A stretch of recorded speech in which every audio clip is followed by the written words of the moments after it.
11节的感动时刻，很多人走访客庄，仰赖的就是台铁，而坐上了台铁，一定不能错过的，当然就是台铁便当了。您知道吗？台铁一天可以卖出2万个便当，而做出这些古早味的，就是台铁的经理李玉霞。他可是道道地地的中立客家人，在台铁工作了40几年，为了要重现台铁便当的老味道，李玉霞呢就在台铁的便当当中加入了像是客家酸菜啦，还有客家的红葱头等好滋味，把这客庄的元素全部融进便当里。来60块的一个哈，好，60块的一个发票，来，谢谢你啊，拿好一点嘿。工作人员忙翻了，台铁便当这一开卖就是大排长龙，而成就古早老滋味的推手就是他，台铁的餐厅经理李玉霞。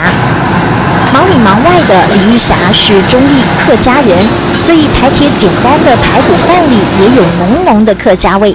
这个还要炒一下，对，先涮辣椒，先炒。事必躬亲，一一叮嘱，在李玉霞的努力之下，客家酸菜可成为便当不可或缺的配角。甜甜的啦，甜甜一点点酸。酸菜切成小段，用辣椒跟油去快炒，这是很多人指定要吃的美味呢。甚至香港的、国外的旅客来，都会私下先拜托我，能不能帮他储备了1罐的酸菜带回国外去。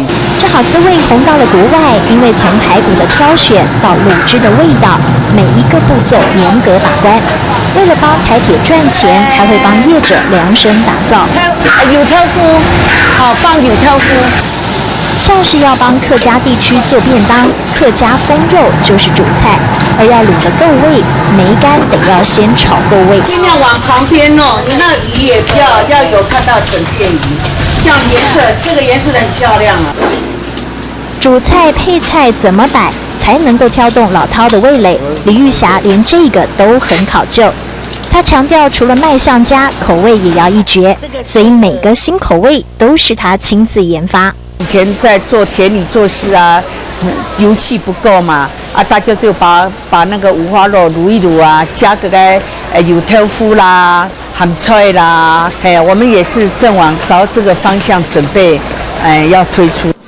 像是这个排骨菜饭也有客家元素，客家最爱的红葱头拌入饭里，让饭更有味道。在台铁一工作就是40几个年头，接下了台北餐厅经理6年多，他让台铁便当转亏为盈，让台铁便当1年可以净赚1亿元。台铁便当对他来说是他的第2生命，而品尝台铁便当的同时，也能够品尝到客家妇女刻苦耐劳的坚持。客家风肉的美味加持，客庄酸菜的不败魅力，预售2万个餐盒，年赚1亿元业绩。李玉霞用应景精神一肩扛，撑起铁道上的感动时刻。